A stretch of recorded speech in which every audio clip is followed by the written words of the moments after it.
This book changed how I read books. Not to be dramatic, but it really did. It shifted something in me, and I don't think I can go back to how I used to read after this.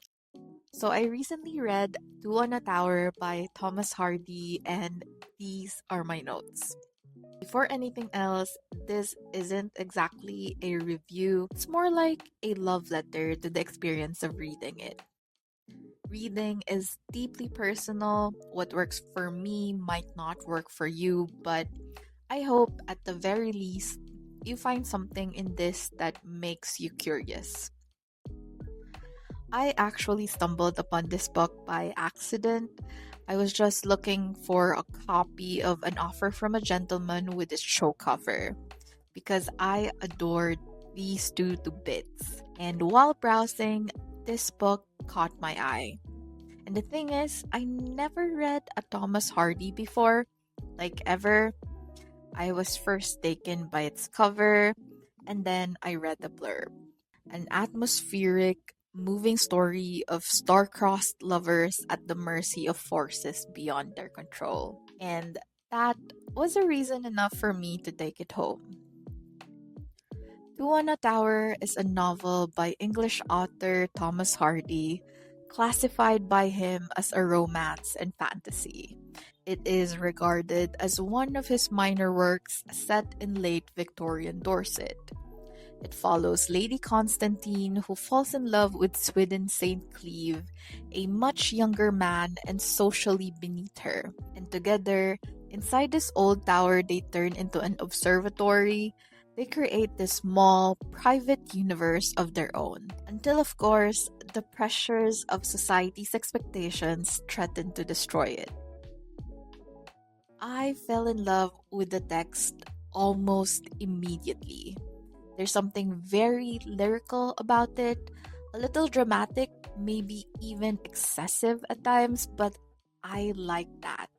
It can be overwhelming, the wording gets dense, sometimes vague, but for me, that became part of the fun. Reading it felt like solving a puzzle, taking these elaborate sentences apart, making sense of them, and in my case, there's a kind of satisfaction in that. So, here's the story. Though you might want to skip ahead if you're avoiding spoilers. We meet Viviette, or Lady Constantine, who is 29. She is isolated and bored out of her mind in the absence of her husband. One day, she wanders into a tower on her property, and inside, she meets Sweden. He's young, 19, maybe 20, completely absorbed in astronomy. She's drawn to him first by his youthful beauty, but more than that, by the innocence of how he sees the vastness of the universe. Meanwhile, while he's just preoccupied with his research, the more they talk, the more she's pulled in. You said you would show me the heavens, so I'm here. He disengages from the telescope with a flinch of impatience. Oh, fool, I have come in darkness, thrown years of propriety to the wind, and he... I would be delighted to show you everything, Lady Constantine. His smile breaks over me. I step into the circle of lamplight, and we observe with the naked eye. You know the North Star, of course, and can identify Saturn. There? Very good. They are not solid features, of course, but streams of satellites or meteors racing round and round the planet like a flywheel, packed together by forces of motion and gravity. Oh, the most amazing planet. I see. It's dizzying. What I found interesting is that Viviette isn't necessarily driven by desire. Not at first. It's something more complicated. She knows liking Sweden is wrong. She thinks about it, wrestles with it, and that tension, that awareness makes everything feel heavier, more so in relation to her. But they do end up together, except of course, there's another twist of fate. There's an inheritance condition.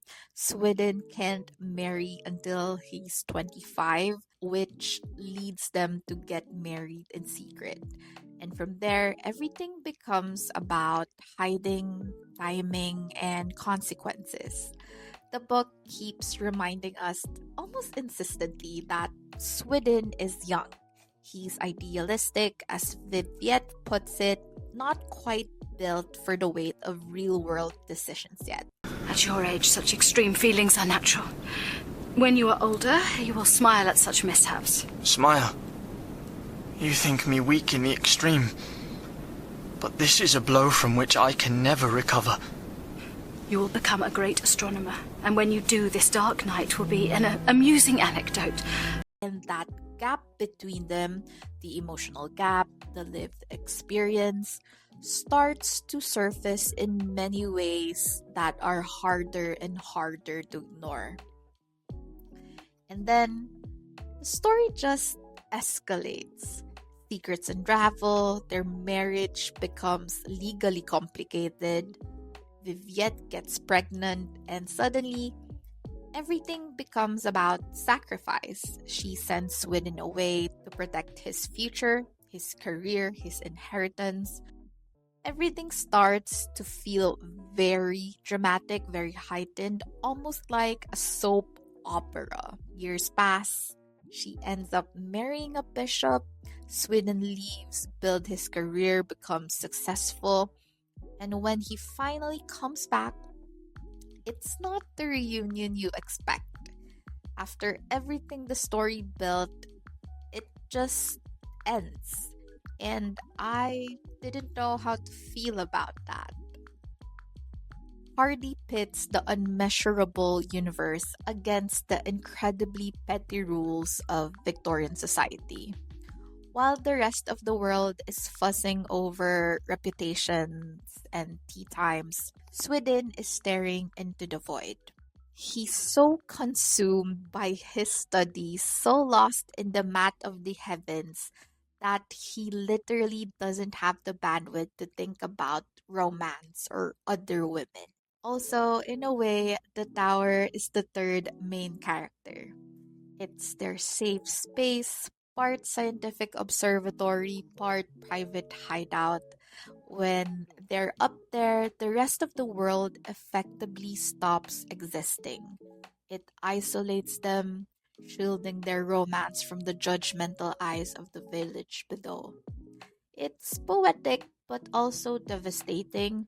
We start the tale at the tower, full of intellectual curiosity and hidden glances, and we end there in total tragedy. It goes from being a window to the stars to a monument of what they lost. And I think that's why this book stayed with me. Not because it's perfect, it's not, but because of how it made me read. More slowly, more attentively, more involved. It made me want to take notes, to sit with sentences, to figure things out, and I think that's the kind of reading experience I really wanted to begin with. I just didn't know until now. And in essence, I just really enjoyed my time with this book. I think it was perfect timing that I picked this up right in the middle of my current classics kick, which I'm hoping I get to talk about more soon. And honestly, there was this sense of relief in realizing that I really enjoyed it, especially because this was such a spur of the moment purchase. I chose to get a physical copy instead of just defaulting to my Kindle, and it paid off. After this experience, I'm genuinely excited to explore more of Thomas Hardy's work.